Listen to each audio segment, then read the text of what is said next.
Welcome everybody. Welcome back from spring break. I don't know if all of you guys are on spring break or not, but this is what's going on today.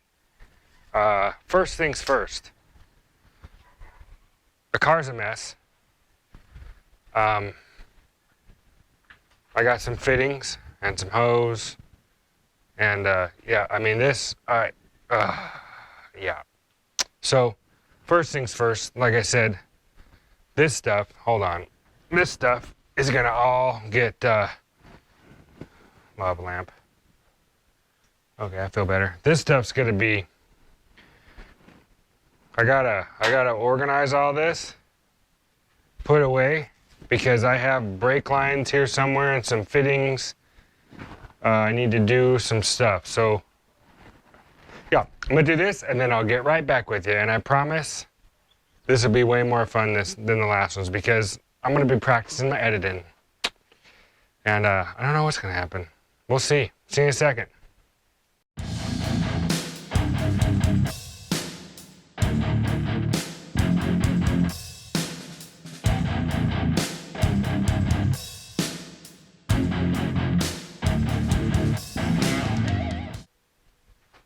Hello everybody.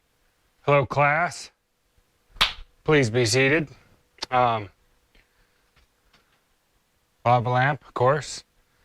It's behind you. You guys are sitting right in that general area next to the lava lamp. So I'll set you guys up right here where you go. All right. So got some mail stuff came in. Stuff and things and stuff. And some fittings. And I'm working on something here and some hose. So, go away, mosquito. Get away. Okay, so what's going to happen is the back of this intake manifold has 2 ports on it by the distributor, and they're half-inch pipe thread. So they're made for you plug them off, you can put gauges in them, whatever. Ideally, is you run so small block Chevy's cool from the block up. It should be like reverse flow like the LT1s are, heads down, but it's not, because the combustion chamber is the hottest. Would have been smart to cool from the heads down, but no, let's cool from the bottom of the cylinders up. Let's just fill the block and go up through the heads, and then back out up through the intake manifold and into the top of the radiator. The back of the heads, because it does come up and then go into the heads, it can have a hot spot, and on stock manifolds there's like a little crossover thing back there where water can make passages back through the back. Some intake manifolds don't have that. A lot of performance ones don't. I am going to do a little 90-degree action. I'm going to go in the back of the head, spin this around, or the back of the intake manifold on both sides, and then run my hose, push locks, and it's just going to go around the back of the distributor roughly. If we're facing the car this way, this is going to go around the back of the block, around the back of the distributor and over to this side.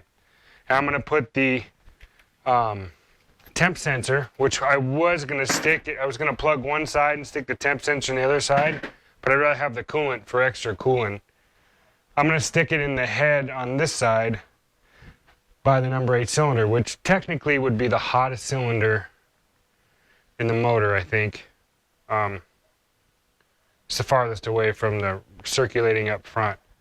Anyway, that's my thought. So I'm going to put it there. So the hottest temperature is going to be in the head, and obviously right above the combustion chamber. When I'm on the throttle, the chamber is going to get hotter. So that's going to show me hotter than the rest of the coolant everywhere else. That'll show me specifically like head temperature, which is what I'd like to know, especially if I'm climbing a hill, like a 6% grade.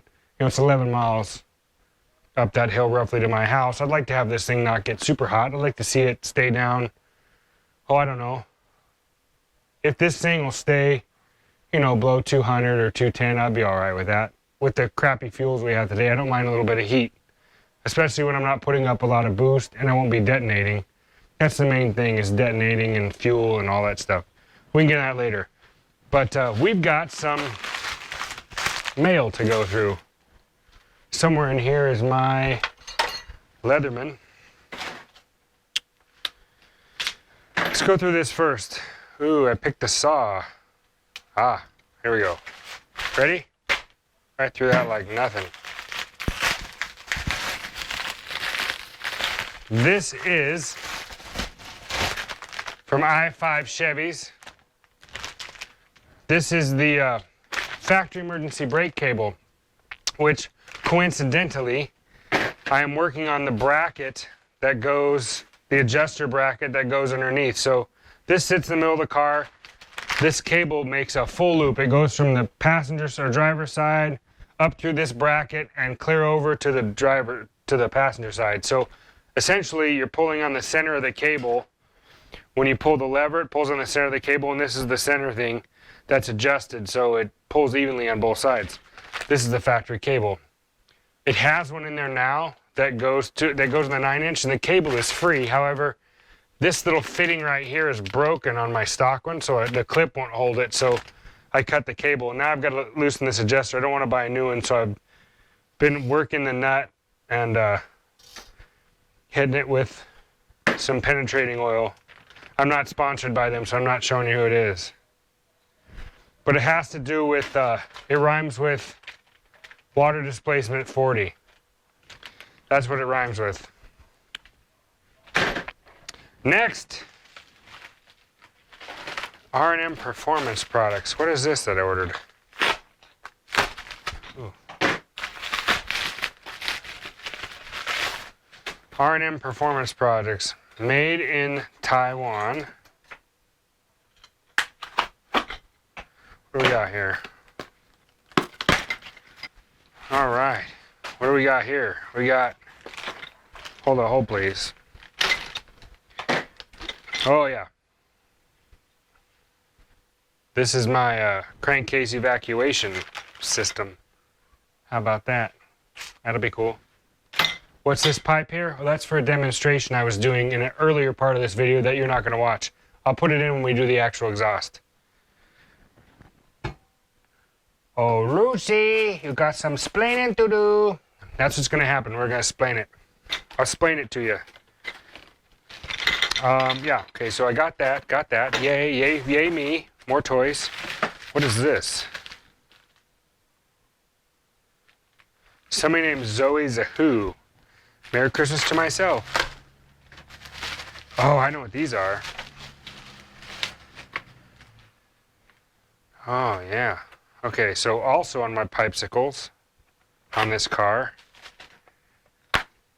What? What do you mean? What do you mean I did? Oh, that's the back side of the knife, dummy.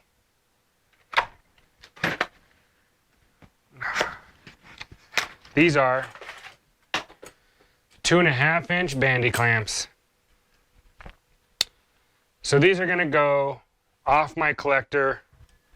The side of the collector, I'm gonna get a little nipple, clamp these on, and this is gonna be the exhaust that runs under the frame and goes all the way out the back. And this is how I'm gonna take it off when I need to take the header off.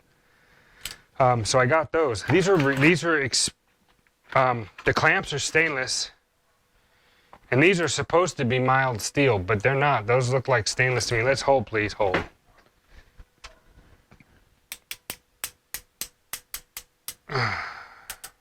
This must be like 304 stainless, and these are, oh, those are mild steel.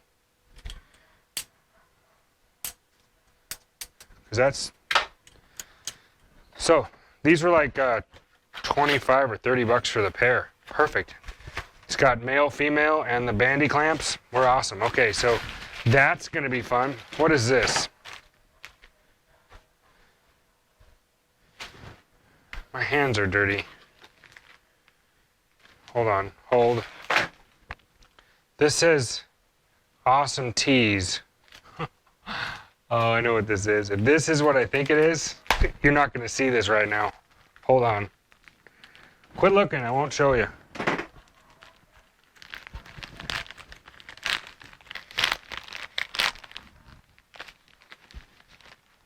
Yeah, this is what I think it is. You'll see this on a later date. I'll be right back, kids.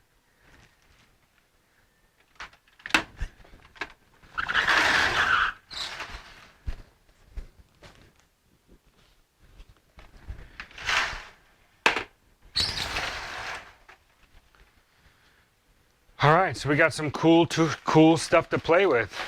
Band clamps.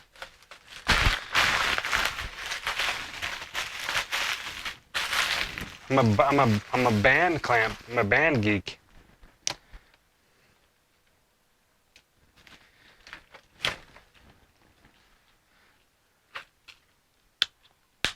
What happens in band camp stays at band camp. All right, so